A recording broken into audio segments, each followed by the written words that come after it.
says I better get used to the caddies. Hello, everybody. Welcome to At the Elephants. I'm your host, Rob Morris. Very excited to share an interview with you today that I've been trying to get for a little while. I always want to start off saying good evening to you, but I don't know when you're listening to this. It could be any time of day. I have no idea. So, to use my own line that I definitely made up myself, good afternoon, good evening, and good night, everybody. Got Greg Walter on the show today. I should take a second to say Greg Walter, singular, one Walter, not Greg Walters. I know people who have known him for years and still call him Greg Walters. Common mistake. It is Greg Walter, and he is a wonderful individual. He is the head of the singing program in the voice department at the University of North Carolina School of the Arts, Drama School. And he's one of my past singing teachers and one of the most delightful individuals that you'll ever meet if you've met him. If you haven't, well, then I wish you all the luck in the world to have such a wonderful experience. We got Greg on the show today. I'm going to get right into it, but I have to say really quick, I'm so excited about some upcoming interviews that we've got. It's going to be, I think, kind of a drama school faculty roundup. I got Mary Irwin coming later in October. And maybe even sooner than that, if you're well behaved and you're really nice, I've got an amazing surprise for you that I will not spoil right now, but I promise details are soon to come. I can't believe that I got this interview scheduled. I don't want to say it unless it doesn't happen. So I'm going to let it happen, and then hopefully I'll have it to share with you. And as soon as it's in the can, I'm going to tell the world about it, so you don't worry about that.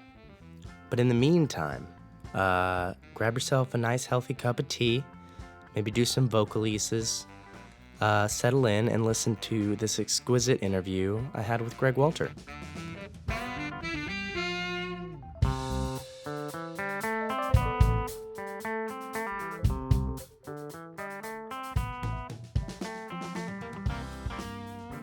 So where are you from, Greg? I grew up in Frankfort, Kentucky. Oh, nice. What did your parents do there? My dad was a advertising salesman, so he was in his car every day traveling, selling balloons and pins and calendars to banks and Right. businesses. And my mom was a housewife, and then later was an associate at JCPenney. You have siblings? I do. I have an older brother, and he's a 2-star general. Oh, wow. In the Army and intelligence. Real slacker in the family? Yeah. And I have a younger sister, and so Robbie is in D.C. You have an older brother named Robbie? Huh? Yeah. That's awesome. That's my real name. Yeah. Oh, wow. Yeah. And my younger sister and her family are in Cincinnati, Ohio. So you're all over the place. Yeah, and she works for Parks and Recreations, leads the senior events. In Ohio? Yeah. That's very close to Indiana, which is where like that whole show Parks and Rec takes place. Oh, it's totally like that. Is it like that? Hers is a little more organized. It's a bigger town. So. It's a bigger town. Right, less buffoonery. Yeah. Good. That's great. I get the sense, and correct me if I'm wrong, that you've been involved with music for some time. Is that accurate? A long time. Yeah. I came really from a very musical family, or a family that really loved music. And yet none of them do it for a living but you. No, I except for my dad's sister, who was like a vocal major and then taught. But I think she taught. I don't know if she taught in elementary school for years and years and years. And then she got out of that. My granddad was a singer. My uncle is still a singer. They're barbershoppers, with the Thoroughbred chorus in Louisville, one of the top ones. So grew up going to that. We grew up in the church, so... Just so much respect for the work was around all the time. All the time. I mean, it was such a part of our lives, so there wasn't any time that someone didn't come over and we didn't do something in the living room for them. Right. Always. My older brother took piano. My younger sister did as well. Which did you start first with, singing or piano? I mean, it's hard not to start with singing, but you know what I mean? Yeah, formally. Yeah, formally piano, because we just sang all the time. I Right. didn't study singing until I went to college. Oh, wow. Yeah. Wow. Yeah. I could just sing. Right. It just kind of happened. Yeah. I've got a friend of mine back home who's that way, who's one of my favorite singers, a female singer, and she does these kind of jazzy, sultry, singer-songwriter stuff by herself. Yeah. Not a lesson in her Yeah. life, ever. I guess I was lucky that on top of that, yeah, I could read music and stuff. That's what Right. ended up really, really helping me. And I started like when I was 5, right before I went to kindergarten. I started, and Piano? I might have been 4, right at the end of 4. Yeah, because my older brother took, and the piano teacher said, "No, I don't take anybody his age." And my parents were what, like, but he turns 5 in February. Right. So she started me. So before I went to kindergarten, of course I knew my ABCs, but I didn't know how to write them. Right. So when you first start piano lessons, they give you these little theory books, and you have to identify notes. Well, I could identify the note, but I couldn't write what it was. Right. So my mom would You draw knew the it. sound, not the letter. Yeah. I mean the actual letter. Right. I could say, "Oh, that's a B," but I couldn't write a B. Got it. So my mom at first would write in what I told her, and then eventually she would write the B, and I would just copy it under it. Yeah. So those first ones are. That's amazing. Yeah, that's, yeah. That's some Mozart stuff, man. That's some like. Well, I think very in the young. long run, it's like whatever we're earliest exposed to, we're Yeah. sponges at that age. For sure. So I loved it. I took on to it. By the end of my kindergarten year, I was playing "My Country 'Tis of Thee" and Right. "The Star Spangled Banner," and the class was singing. Wow. You certainly play with this. You play with this ease that I've watched a lot of people play piano, and there's something about like, it's like your hands are feathers. Like the way Yeah. you play piano is just so like, Yeah. oh well, I guess I'll just do this real quick, even if it's very difficult. It just seems to be so effortless for you. I think it just because of being a 5-year-old sponge, Right. and then always working on it. Yeah, it just gets to where that just becomes automatic. So you definitely endorse that. Like, there's no age too young to start exposing at least a Yeah. child to an instrument. Yeah. I guess, I don't know, maybe I have to go with my first piano teacher. 4 or 5 is Right. probably, I can't imagine teaching a 4-year-old piano. Right.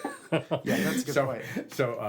So probably then, but I think exposure to it. Yeah. I think we do connect to, and we end up picking up what we listen to. Right. And I really think that's why they, want expectant mothers and all that to Right. play Mozart. Who Yeah. knows? But there's got to be something about the rhythm and the calmness that it causes in the mother. Yeah. There's something there. Yeah, certainly. And I'd agree or even argue that there's a unity in that music that just like ties everything together in a way we may not even totally Yeah, understand. well, it's physics in the long run. Yeah. So it's like Stephen Hawking or something. Yeah, totally. It It's really wavelengths is. and all that stuff. It makes sense. It comes out perfect if it's written in the way that it should be. Right. So what led you more towards the musical theater world and less towards the formal classical music world? Because you could be like a concert pianist now. That could be your Yeah, thing. and as a matter of fact, I in high school I did maybe what I do. I did Oliver at a community theater, and I did Your Good Man Charlie Brown. I was Snoopy in that. Nice. I think I was in the chorus of Oklahoma, and I'd never really even seen music theater. For my senior year, a lady at my church took myself and a friend, and we saw Fiddler on the Roof. Oh, great. And I really loved that. That was an early one for me too. Yeah. I think like freshman year. I of thought high it was school. great because it was a real production. What a community theater, it was like real. Right. And then, I went to school, and my studies were all in classical. Voice, 4 years of training. Piano, 4 years of training. In college too. In college. Yeah. And it really wasn't. It was more because I was exposed to so many different styles of music. Because I was playing weddings and. Right. Singing at weddings, and people would ask for something, or I would get a wedding book, and it would have all these great songs in it, and of course I would sight read them, and little did I know, when I first came here, I talked to Gerald Friedman about it. He was like, "How do you know all these songs?" And I thought about it, and I thought, I ended up putting my own wedding music thing together, because if somebody wanted 2 hours of music during the reception, I just put all my favorite songs in it, and Right. lo and behold, it was Jerome Kern, Right. and it was Irving Berlin, Yeah. and blah, blah. It was all of their songs, and it was songs from music theater and from movies and different things like that. Some was classical, and I didn't know it was music theater. Right. I might have been playing Younger Than Springtime, but I didn't know that Cable from South Pacific sang Right, it, nor did of I know course. it was a tenor song that was perfect for me. Right. So I just took on to it. I liked different styles of music. That I really liked. I liked singing it, and really until the first theater gig I got, I guess I was 22 or 23. So it was wow. after I graduated, and I was sitting beside a man. I was a soloist in a choir, a ringer, and a big choir in Nashville. And we got a new tenor, and his name was Stan Tucker. Hi, Stan. And Stan was the music director of Tennessee Repertory Theater. And he was really good. He could really sight read. Right.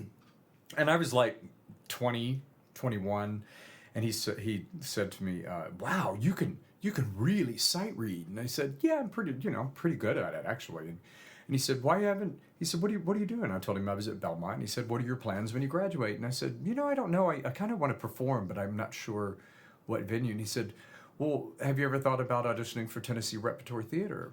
And I said, "I really don't know much about it." And he said, "You should audition for them."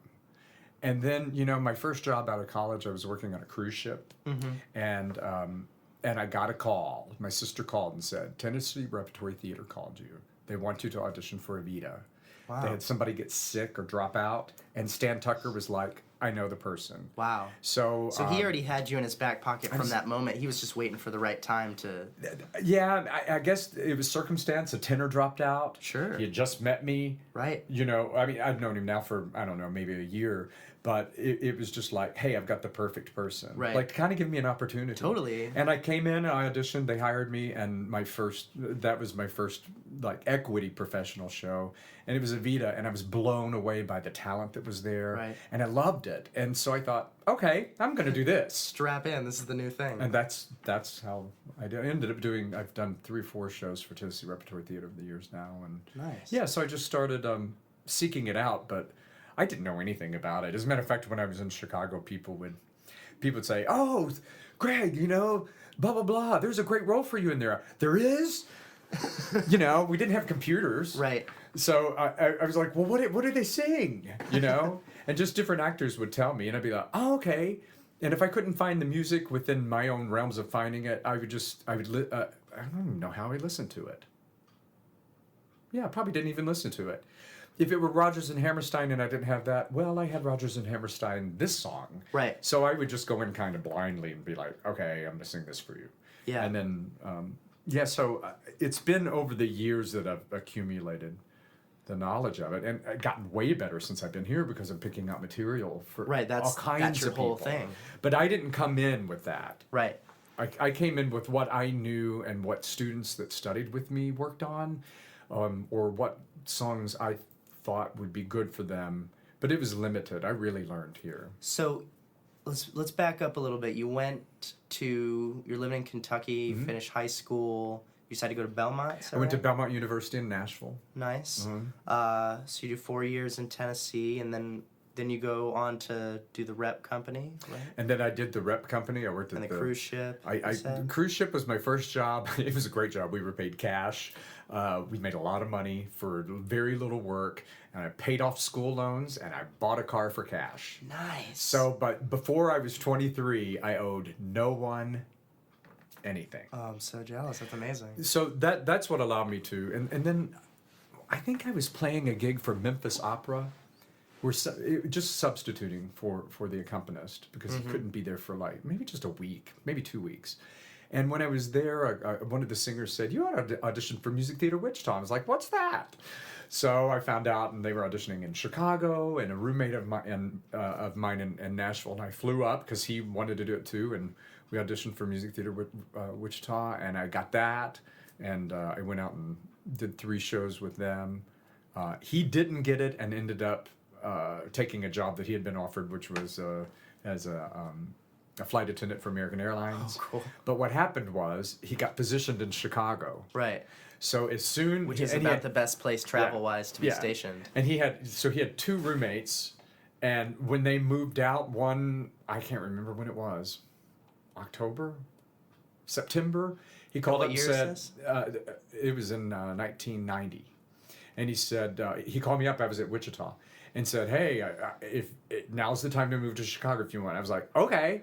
So I left Wichita, I drove to Chicago, dropped off what I had, went to Nashville, picked up my stuff, and moved to Chicago. You're kind of like musical theater king of Middle America. It's like this whole little Midwest circle we've done so far. Really crazy. I didn't really know much about it. Now, when I got to Chicago, there's a lot of houses there, well, for acting and music theater.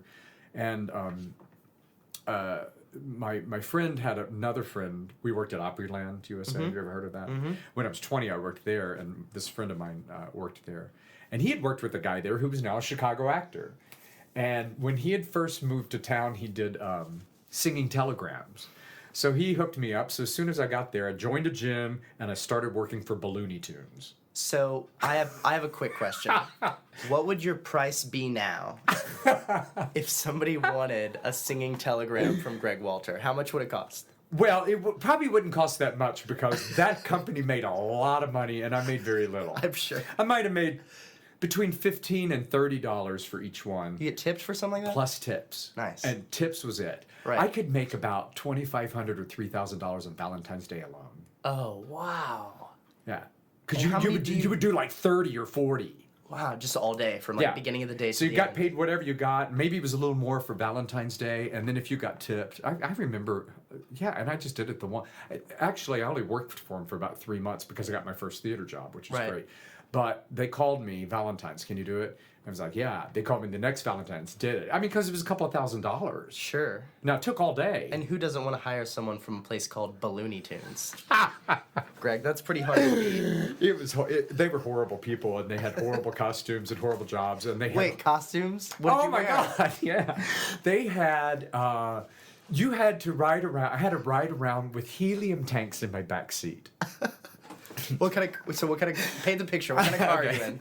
I had a Nissan Sentra 2-door. Okay. I had a huge tank of helium gas in the back. And tons of balloons, because each thing came with 25 balloons. And ribbon. And so on my way to one place, I would be... The whole time when I was trying to find it, I was blowing up balloons, tying them, leave them in the back of the car. My car was always full of balloons as I was going to the next place. Because I just wanted to get there, do it, and get out. My trunk was full of costumes. Foam heads and just... Purple Gorilla, Priest, Zorro, Cupid. A Cupid I get. Purple Gorilla? Well, everybody has a gorilla. Theirs was purple. Okay. Ninja Turtle. Sure.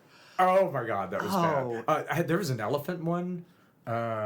Is there any chance of seeing these photographs? They've all been burned. Oh no, there's got to be photographs of it. They had a specialty one, Big Bird.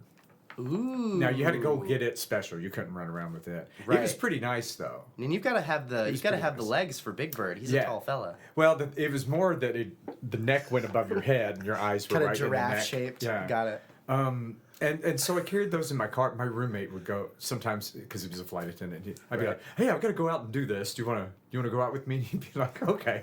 And he would drive because I get sick of driving all over Chicago. Right. And he would just wait in the car so I didn't have to park. You know. And one time it was at a grocery store and I was Zorro and I went in and it was for a cashier and I jumped up on her counter where you put food, to pay for, and I did my singing telegram.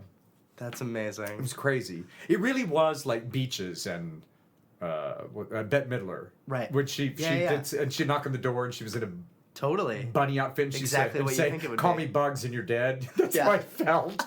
Jumping up on a counter dressed as Zorro. Wow. And then they had stupid lyrics.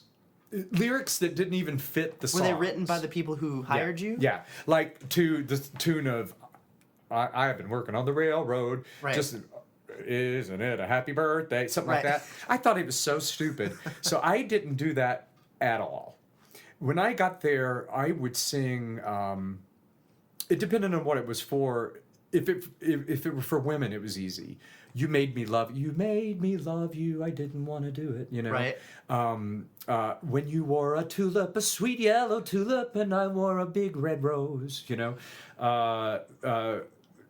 Old things. The Sweetheart of Sigma Chi. So you just got these printouts or whatever? No, I just knew all this music. No, I mean you get the printout of what they wanted you to sing, and you just toss that I never out. looked at it. I never did any of that. The girl of my dreams is the sweetest girl. Right. Let me call you sweetheart. I'm in love. So I had a whole repertoire. It seems like you should have been more expensive for that reason. I should have. You're rewriting all of their bad lyrics. Well, the owners would say, "What are you doing out there?" People call in all the time and say, "That was the greatest thing that ever happened." And it was because I wasn't doing stupid stuff. I always sang 3 songs for them. and yeah. Nice. So how'd you get from here's one I want to ask, since you're in Chicago. Yeah. Is that how you found the Cherub program? Eventually, yeah, because I started Cherubs, music directing Cherubs maybe in 2003. So I was there for 13 years working as an actor, and one day I was at a musical, and Lynn Baber, who's actually a graduate from here, and from UNCSA, and is now a casting director at Northlight Theater. Her husband's an actor. I've done like 6 or 7 shows with him. And one day we were at a musical, and in intermission she said, "Hey, would you be interested in music directing this program I do up at Northwestern?" I said, "Maybe." And she told me what it was, and she said, "You know, how much would you charge?" And I gave her a number, and she called me the next day. She said, "I'm hiring you." Like, it's the first time ever I gave a number, and somebody was like, "Okay." Right. And it was a pretty good number, too. Yeah. So it's actually a gig that I couldn't do without in the summer. Right. Because the number's still really good. Yeah, I bet. Yeah, I've heard nothing but great things about that. It's so cool that you've been there for such a while. Yeah. And you still do it every summer? Yeah. How long do you spend up there? 2 weeks. We put up a show, and we learn the music in 10 days, and then tech it and do 2 performances of it, and then that's it. Wow, that's wild. It's only about an hour to an hour and 15 minutes of music. How long do you get each day to do that? 3.5 hours a night. That's it? And it's fully staged, fully choreographed, and sometimes That's there's crazy. script. Yeah, now the director Scott Ferguson and So the choreographer Marla Lampert, we've got it. Yeah, you got a system. We know how to put it up and do it and organize it. The first few years was, I'm sure. I'm going to lose my mind. I did Legend of the Word, which is now Legend of the Voice. Yeah. With Matt and Isaac and James. I guess I did 2.0 when first time they did the co-ed Yes. group. I was going to music direct that. Did you? That one in particular? You know what I think the second one. Yeah, I think we talked about that. And then I couldn't just, for didn't work out scheduling scheduling, yeah. It was right after I graduated. Yeah. And they do that in 10 days when they do that workshop, like Yeah. every time. And oh my God, what they get out of those people. They also don't mess around with the people that are in that. No, they work because really they hard would to get call. the best Can so and so people. read? Can what are they? Oh yeah, Because they you get have people to. like there's like Matt Shingledecker was in it that year, and so many people. They're just like Cedric Lamar Luke was in it. Smith, So maybe good. was he in it that year? Luke Smith played that year guitar, but he wasn't in it in the same way because the band was more separate the second time.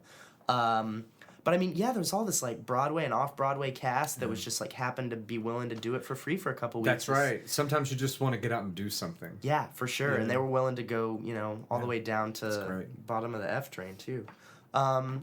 So another question I have for you that I've always wanted to talk to you about. Tell me about Forever Plaid. Forever Plaid. Which is one of my favorite shows of all time. Really? Oh yeah. Forever Plaid has a special place in my heart. Bad Forever Plaid shows are insulting to me. Absolutely. I was this is one of those times I was on the bike path in 1994 in the spring, and I ran into a friend on the bike path, and we were talking. He said, "Aren't you auditioning for Forever Plaid today?" And I was like, "What's Forever Plaid?"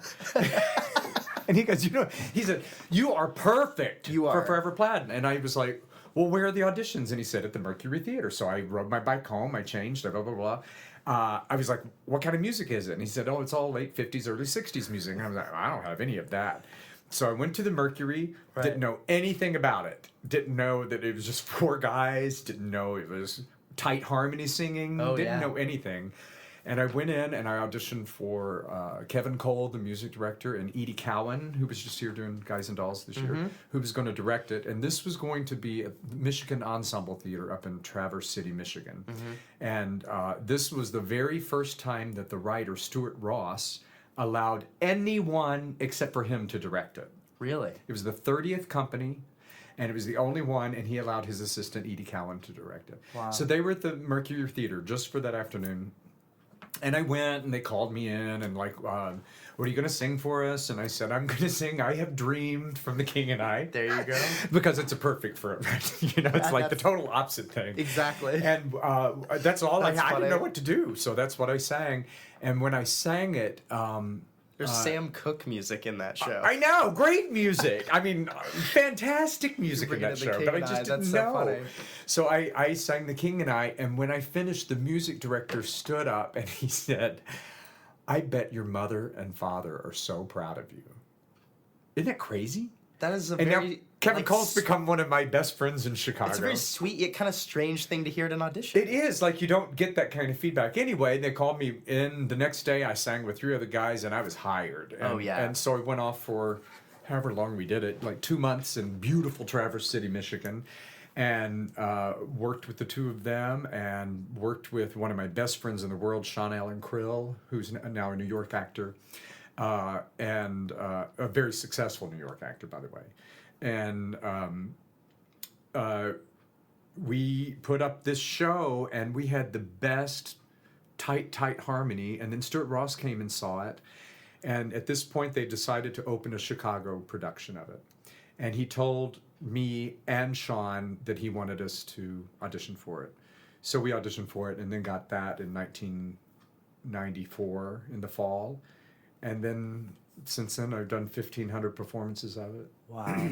Yeah. Bought my grand piano with it. Oh, totally. As soon as Chicago, when I got that offer, I knew it was going to be a hit. I just knew, especially with Kevin Cole music directing it. Yeah. And really, we had the best cast: Sean Allen Krill and myself, Fred Gowdy, and Scott Federley, who's in New York now as well.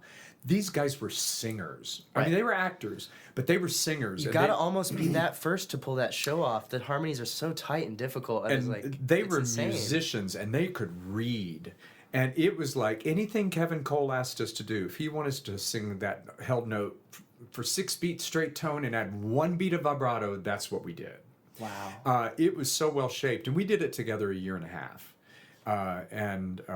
And it was a huge hit in Chicago. I ended up running like 7.5 years. What I really love about that show, and I fell in love with it, I think I was a sophomore in high school, and I did, like, basically I was in charge of running the soundboard for it at a community theater. Yeah. But the community theater version we did was so above community theater because with that show, all you got to do is get the right 4 guys. Like, nothing else matters. As long as the band can play the music and you get the right 4 people, you don't need a set. You don't need that. Like, you could totally do it without, because that's what it's all about. The guys improvising. And the fact that, like, with plungers for microphones. Right, exactly. They come out, and it's what's so amazing is that they come out so goofy and bumbling and kind of silly and nervous and afraid, and you're like, oh no, what is this going to be?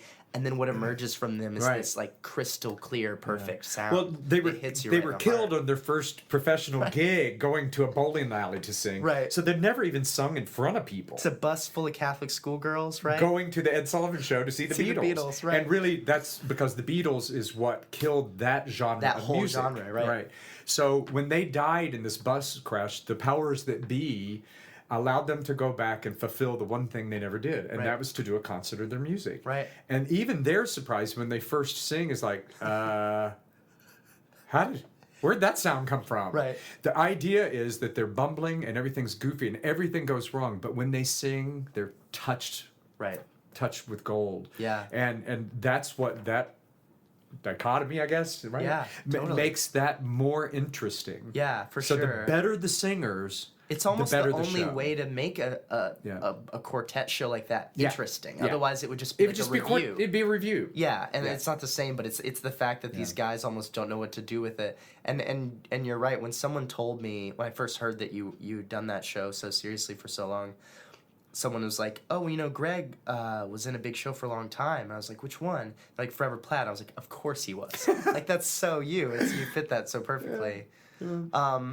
I still have my Forever Plaid jacket. When the theater finally got rid of everything, someone at the theater... You wear it recently for something? I did. Someone told me you wore it I wore it for the 50th gala of Here for Guys and Dolls because it so looks Guys and Dolls. It does. And it's the original one that was actually built for me. Like, it is your tailored jacket. to me, built by the costume designer. When they were getting rid of things at the Royal George, a friend of mine called and said, do you want any of this stuff? And I went down and I got all 4 of our plaid jackets and I mailed it to everybody. That's so sweet. Yeah, so we all have our plaid jackets. That's great. Kind of crazy. That's so wonderful. I have my clasp ring and my bracelet. You're a bit of And my Jeff Award. We won a Jeff Award for it. Jeff Award. The Joseph Jefferson Awards in Chicago. Oh, gotcha. Yeah, the Chicago Tony. We won 4 different awards. Definitely best direction, best musical direction, best ensemble, and best musical review. Wow. Yeah. Fantastic. Yeah, so that was pretty exciting in the early part of my career Yeah. there in Chicago to boom, that happened. So, what brought you to North Carolina? In 1998, I was hired by Northlight Theater, where Lynn Baber is now, to cover on a national tour they were putting out, a master class, and they hired me because I could play the piano and I could sing. So I was hired to understudy Tony the singer and what's the piano player's name in that? I can't remember.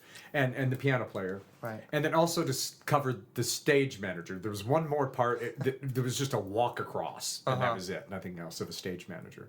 So I was paid for 3 different roles, understudying. It was fantastic. That sounds on great. a national tour. You've lucked out a little bit. And every now and then other times I'm like, I just need my insurance. Sometimes you have a car full of balloons, and other sometimes times it's I have- not. yeah. You have a grand piano. Yeah, and so on this, the pianist at the time was Jeff Lewis. Right. And Jeff Lewis was a Chicago music director, and he was the music director of the show. And he also worked here Right. at UNCSA. He Was taught he? the Did he singing have the classes. position that he had when I got here in 08? Like right Yes. before he left, he was. Yeah, he was just in head of charge it. singing, really. Yeah. And he and Damon did it all. Damon Carmona did it all by themselves. And from '98, Did he also music direct most of the musicals? he directed all the musicals here, and ran all the classes by himself. Wow. So through the years after that happened, because I You said 98. '98, the Verdi aria that they wanted me to sing was not right in my voice. Gotcha. I think it was, yeah. So I took it and transposed it down a half step, the whole thing, the piano part, the vocal part. And when I went in the very first time, we were someplace in New York, to work with Jeff Lewis before I went on, I handed him Your the transposition. music and I said, do you mind if we do this in this key? And he said, no. But I had handwritten every piano, every orchestra note in that thing. And because I was like, just a half step makes a big difference. Because I'm more like a Mozart and Handel, Rossini tenor, not a Verdi tenor. That's Gotcha. too heavy for me. So I think that's what established the relationship. And then just every now and then he'd call me in Chicago and say, hey, I went to this cabaret and so-and-so sang a song and it had your name on it. And it was one of my tunes. And then he would call back and say, hey, I just ran into Mary Ernster in Chicago, and she's doing Anna and the King and I, and she said you're coaching her. And I said, yeah, she's been kind of coaching with me and studying that. And Right. then he'd find out people who were studying with me. And then, so we became friends kind of through that. And then in 2003, and I think in the early spring, or I mean, even in the winter, January, February, March, he called me and said, hey, how would you like to come down to the School of the Arts and help me teach singing? And I called him back and said, well, that sounds great, but I said, I only have my master's degree. Right. Oh, no, I don't have my master's degree. I only Right. have my bachelor's. Right. He said, well, interesting, it doesn't matter that much here. He said, because really we hire professionals to teach the profession. And I said, yeah, but I mean, I just teach privately. And he said, well, think about it, Greg. He said, you're an equity actor. He said, you're a professional accompanist. You teach voice. You coach everybody in town. He said, You couldn't be more qualified. like he said, you're more than qualified for what we're looking for. Right. So they did a national search. I typed up a resume. I had my acting resume, but I didn't have anything else. And I Right. typed up an accompanying resume, and I typed up, what else did I do? Like a Something else. Coaching thing? Or? Yeah. And the year before that, the summer before that, Jeff had received a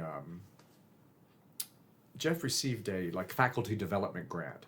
And in that, he wanted to learn himself how to speak to singers more from a technician's point of view as opposed to a music director's Got it. view. So he used his money and provided like 3 or 4 students with private lessons.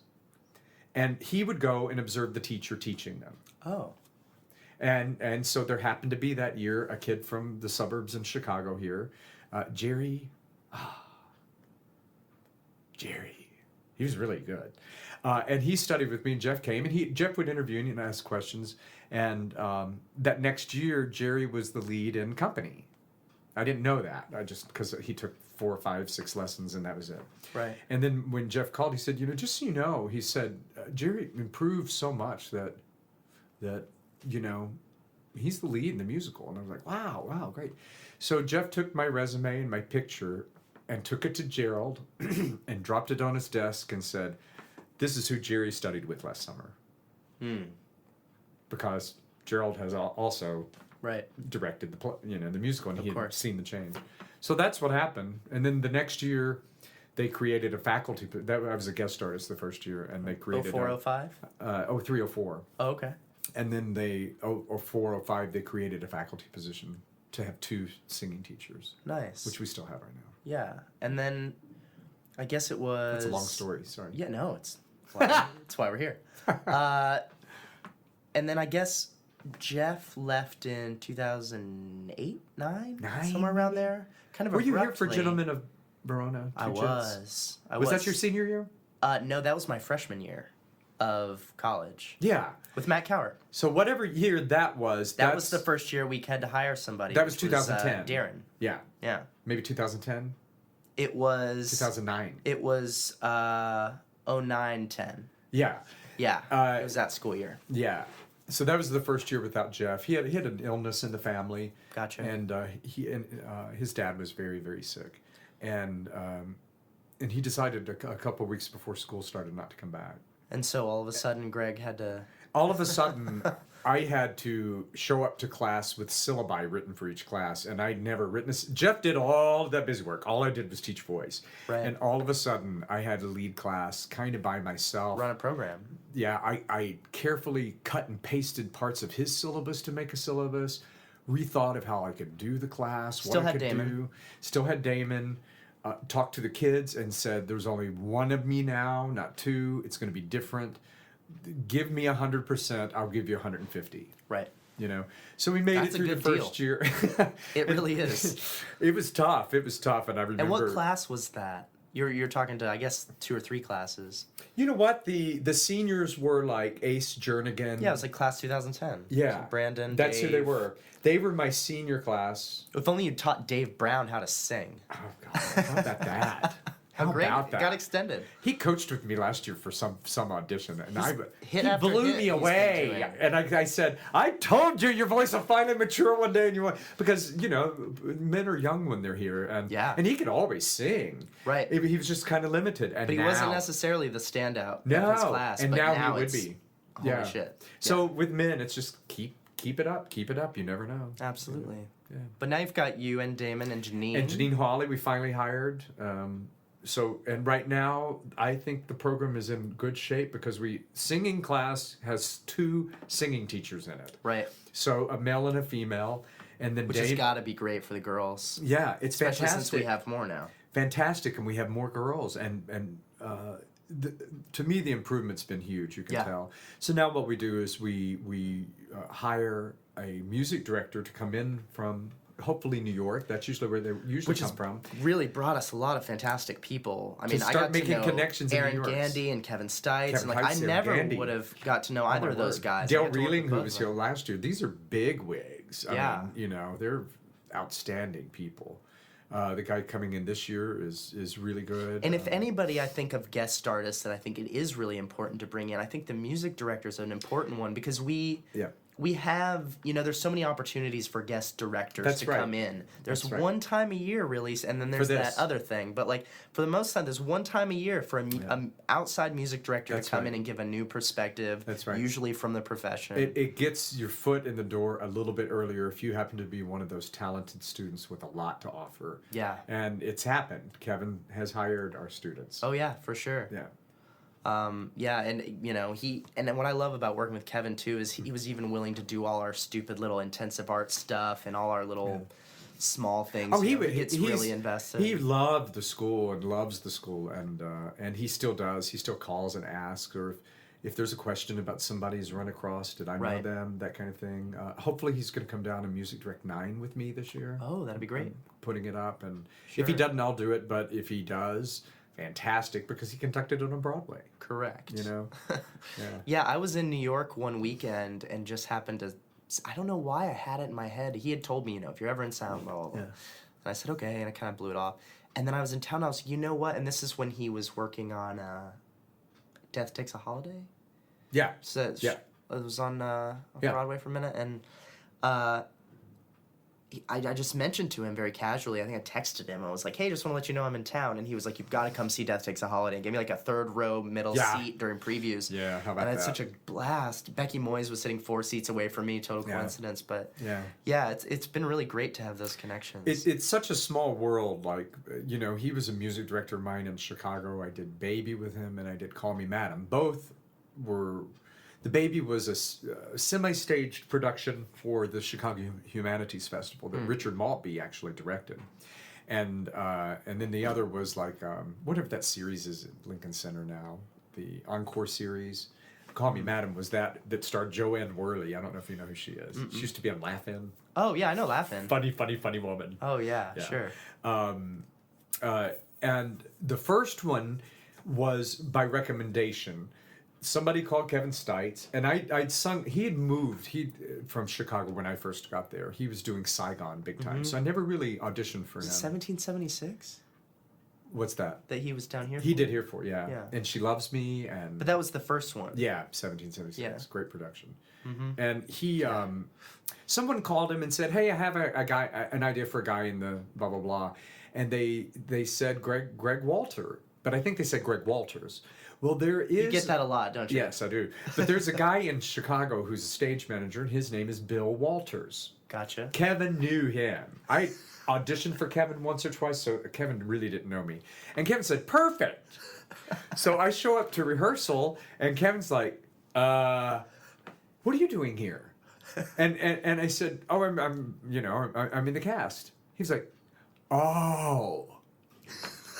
But it turned out working out really good, Right. and so that's how I know Kevin. That's a pretty crazy story. Crazy. Well, thanks for talking to me, Greg. Hey, That's all we gotta do. yeah, down memory lane. It's not too bad, right? It's funny when when you're doing it, you're just trying to pay your bills and all that kind of stuff, and just trying to stay on top of things, get your insurance always. That seemed to be the focus to me. Right. To keep working so I could pay my rent, and to be sure I worked enough weeks that I had insurance and all Right. that. And at the time, I wasn't like our students, like, "Oh, write down all those connections. Write down that choreographer. Write Right. down, send them a thank you note." All that. I didn't do that at all. But I did stay in contact with people just Right. kind of naturally. Yeah. I either fit with them and I knew them, or I didn't. And you you're know. not, a super unfriendly guy, No. Greg. You're a pretty charming, friendly, nice to get to know person. Yeah, and so like it's just funny to me. That wasn't an agenda of mine to make friends and Right. stay in contact. It tended to be the way I was. I think it's a good thing to know. Luckily, that was part of my just natural behavior. Right. But when you look back on it all, yeah, it's like, oh, you just happened to be there at the right time. Oh, you just happened to do that. Right. At the time, you're just like, thank you, because I need 3 more weeks of insurance, or I get dropped for 6 Right. months. So it's kind of funny how you look back on it and you're like, yeah, what a coincidence. And my mom used to say to me, my parents were people who, wanted me to have a practical job. I was going to go pre-med Vanderbilt. Totally. That was the first route, and then later they were, well, do you have any interviews coming up? Well, I have auditions coming up. It was always, Right. have you interviewed lately? To make that correction. I auditioned, Yeah. and they never got that terminology right. But sometimes when it was frustrating, my mom said later in my career, she said, Greg, it always seems like the universe, Takes care of you. takes care of you, supplies you. Even when you think it's never going to happen again, the universe provides for you. And I thought, she's right. And then I end up here where everything I've done up until I moved here, everything I've done is exactly what I do and teach here. Like I use Right. every aspect of my total career and passion right here in this one little place. Absolutely. Yeah. And that's one of the reasons why I'm working on this project, specifically with the faculty, is because I feel like, you can read a bio on a website or something, but to really get to know where your teachers are coming from when they say to you, listen to me about this one thing. I have been there. I know. Please trust me. Yes. I have dirtied my diapers in an audition room. I am telling you, here's how you handle it, right? You exactly. know? I've been Ballonytunes. Hear me out. I have been dressed in pink leotards and a diaper doing 30 singing telegrams in February in Chicago. Oh, February. Like, that's brutal. brutal. Absolutely. And embarrassing. Well, thanks for talking to me, Greg. Great. Thanks, Rob. So I've been reading about nameless things. Don't ask me what they are. Nietzsche, Duck, Nord, Zara the Spoke. Boy, you have done your bra.